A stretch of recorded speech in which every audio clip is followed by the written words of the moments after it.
Au nom du Père et du Fils et du Saint-Esprit. Amen. Chers frères et sœurs bien-aimés dans le Christ, nous entrons aujourd'hui dans la dernière ligne droite de notre chemin de carême, en ce 5e dimanche, le temps qui nous prépare à accueillir la miséricorde de Dieu dans sa plénitude tire vers sa fin. Les lectures de ce jour nous invitent à nous ouvrir à la nouveauté de Dieu et à son amour transformant qui fait jaillir la vie là où il y avait mort et condamnation. La première lecture est tirée du livre du prophète Isaïe au chapitre 43, versets 16 à 21. Le prophète Isaïe proclame avec force que Dieu est en train de faire une chose nouvelle.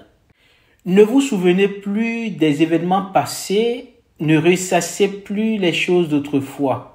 En pleine détresse de l'exil, Dieu annonce à son peuple un renouveau, une libération inattendue. Chers frères et sœurs, cette parole résonne pour nous, pour chacun de nous aujourd'hui. Dieu nous invite à ne pas rester enfermés dans nos échecs, dans nos peurs et nos regrets, mais à lui faire confiance. Il ouvre un chemin dans le désert de nos vies et fait jaillir une eau vive là où nous ne voyons que sécheresse et stérilité. Faisons donc confiance au Seigneur qui ne trahit pas et dont la parole est vérité. Dans la deuxième lecture de ce dimanche tirée de la lettre de Saint Paul apôtre aux Philippiens, chapitre 3, versets 8 à 14, l'apôtre nous livre un témoignage personnel de son abandon au renouveau de Dieu. Lui qui avait tout pour se glorifier selon la loi, considère tout cela comme ordure au regard de la connaissance du Christ. Gloire au Seigneur. Il nous montre ainsi que la vraie justice ne vient pas de nos propres mérites, mais de la foi que nous avons en Jésus-Christ. Le témoignage de Saint Paul nous présente un exemple de conversion. Et ce chemin de conversion exige de nous un dépouillement radical.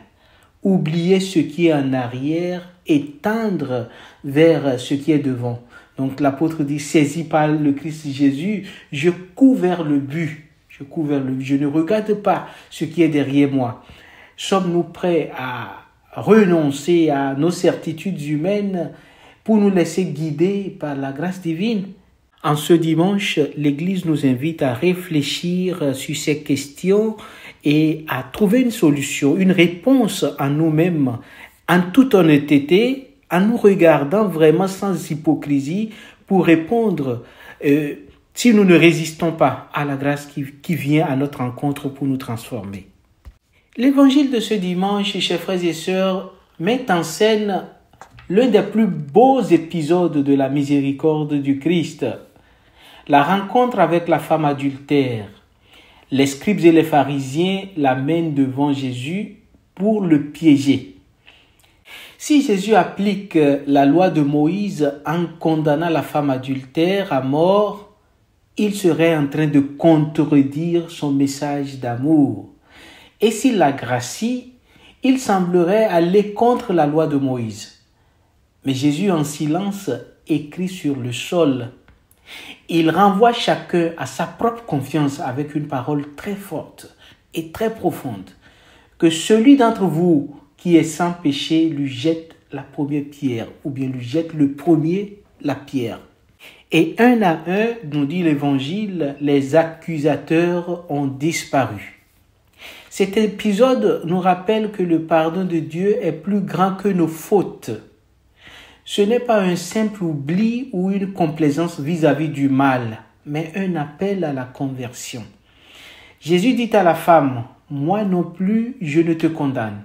Va et désormais ne pêche plus. » Il ne nie pas son péché. Jésus, le visage miséricordieux de Dieu, ne nie pas les faiblesses qui nous caractérisent.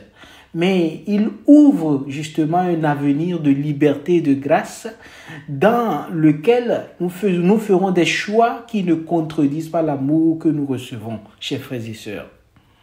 Cet évangile nous interpelle sur notre propre regard sur les autres et sur nous-mêmes. Sommes-nous prompts à juger et à condamner? Avons-nous conscience que nous sommes aussi des pécheurs pardonnés? Si nous sommes conscients des bienfaits que nous recevons de Dieu malgré notre indignité, nous serons aussi miséricordieux, nous serons aussi accueillants et compréhensifs envers les autres. Dieu ne nous enferme pas dans notre passé, mais nous invite à avancer vers la vie nouvelle qu'il nous offre. De la même façon, nous ne devons pas enfermer les autres dans leur passé, dans leurs échecs, dans leurs manquements. Accueillons l'invitation du Seigneur aujourd'hui et laissons-nous transformer.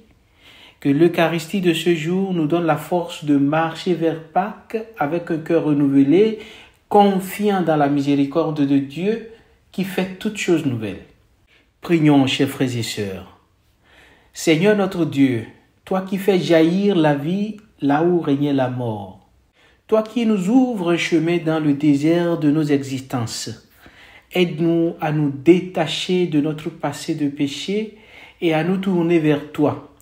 Que ta miséricorde nous transforme et nous donne un cœur nouveau, capable d'aimer comme tu aimes, de pardonner comme tu pardonnes et de marcher avec confiance vers la Pâque de ton Fils. Seigneur, nous te rendons grâce pour l'itinéraire parcouru jusqu'ici et nous te confions le reste, demandant la grâce du renouvellement, la grâce de la joie, la grâce de la paix, pour que au matin de Pâques, nous puissions te glorifier avec nos vies transformées, avec les rites et le passage que nous faisons pour accueillir ta lumière.